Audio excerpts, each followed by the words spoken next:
आपण पाहत आहात स्वराज्य न्यूज. सत्य हेच जे तुमच्या समोर.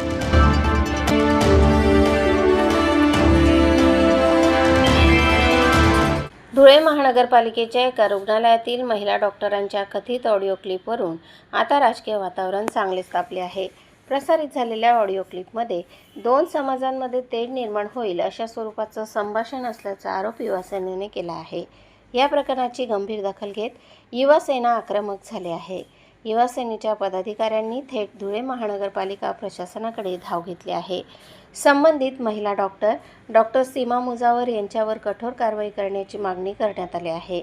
डॉक्टर मुजावर यांचं तात्काळ निलंबन करावं तसेच संबंधित प्रकरणी गुन्हा दाखल करावा अशी मागणी युवासेनेने केली आहे.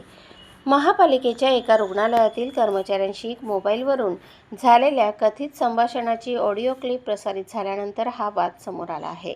या संभाषणामुळे दोन समाजांमध्ये तेढ निर्माण होण्याची शक्यता असल्याचा दावा युवासेनेने केला आहे. प्रकरण युवासेनेच्या पदाधिकाऱ्यांपर्यंत पोहोचल्यानंतर संबंधित ऑडिओ क्लिप प्रशासनाच्या निदर्शनास आणून देण्यात आली. युवासेनेच्या पदाधिकाऱ्यांनी मनपा आयुक्तांकडे निवेदन देत चौकशी करून दोषींवर कारवाई करण्याची मागणी केली आहे. दरम्यान या प्रकरणामुळे महापालिका प्रशासनासमोरही मोठा प्रश्न निर्माण झाला आहे.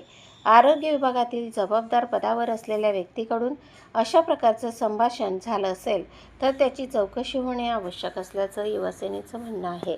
मात्र ऑडिओ क्लिपची सत्यता आणि त्यातील संभाषणाचा नेमका संदर्भ अधिकृत तपासातून स्पष्ट होणे महत्त्वाचे आहे. या प्रकरणात संबंधित डॉक्टरांचाही बाजू समोर येणे आवश्यक आहे.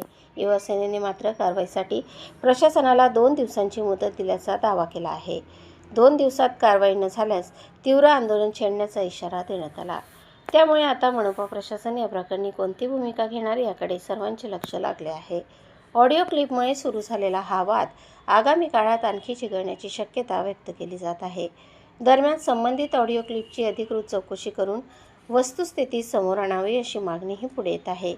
युवासेनेचे उत्तर महाराष्ट्र सचिव आविष्कार भुसे आणि शिवसेना जिल्हाप्रमुख मनोज मोरे यांच्या मार्गदर्शनाखाली हे निवेदन देण्यात आले. युवासेना जिल्हाप्रमुख योगेश मराठे यांच्या नेतृत्वाखाली पदाधिकाऱ्यांनी मनपा प्रशासनाची भेट घेतली. यावेळी शहर प्रमुख अमित खंडेलवाल यांच्यासह अनेक पदाधिकारी उपस्थित होते. अनिल ठाकूर, चेतन धामेचान, नितीन धनगर, सुमित चौधरी, तुषार सातपुते यांच्यासह पदाधिकाऱ्यांनी या मागणीला पाठिंबा दिला. सागर पाटील, राहुल ठाकूर, प्रीतम धात्रक, प्रवीण मराठे, शुभम पाटील आणि दिगंबर कासार आदींची उपस्थिती होती. या संपूर्ण प्रकरणामुळे धुळे महापालिकेच्या आरोग्य विभागात चर्चेला उधाण आले आहे. आता प्रशासन ऑडिओ क्लिपची चौकशी करणार का? संबंधित डॉक्टरांवर कारवाई होणार का? हे पाहणे महत्त्वाचे ठरणार. तर दुसरीकडे युवासेनेने दिलेल्या इशाऱ्यामुळे आंदोलनाची शक्यताही निर्माण झाली.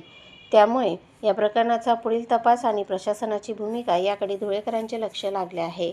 प्रतिनिधी अजीम शेख सह स्वराज्य न्यूज़ धुळे। मेरा नाम अमित खंडेलवाल, युवा सेना का शहर अध्यक्ष। आज धुलिया शहर के महानगर पालिका के अधीन आने वाले अस्पताल में डॉक्टर सीमा मुजावर करके जो कर्मचारी है उनकी एक ऑडियो रिकॉर्डिंग उनके कार्यालय से हम शिव सैनिकों तक पहुंची है। इसमें वो उस अस्पताल में काम करने वाले जो हिंदू कर्मचारी है उनके बारे में बहुत ही निचले स्तर की बातें करते हुए नजर आ रही है।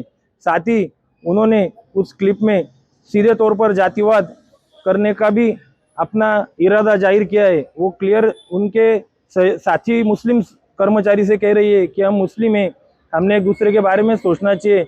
वो कमीने कुत्ते, ऐसे नीचे लेवल के हिंदुओं के कर्मचारियों के बारे में वो बात कर रही है कि वो कमीने हैं, कुत्ते हैं, हिंदू है, वो हमारे वाले नहीं है, हमने उनके बारे में नहीं सोचना चाहिए। ऐसी जिहादी मानसिकता रखने वाले कर्मचारी को हमने आज महापालिका के आयुक्त साहब को निवेदन दिया है कि इसके ऊपर तुरंत चौकसी करें, इसको तत्काल निलंबित कीजिए।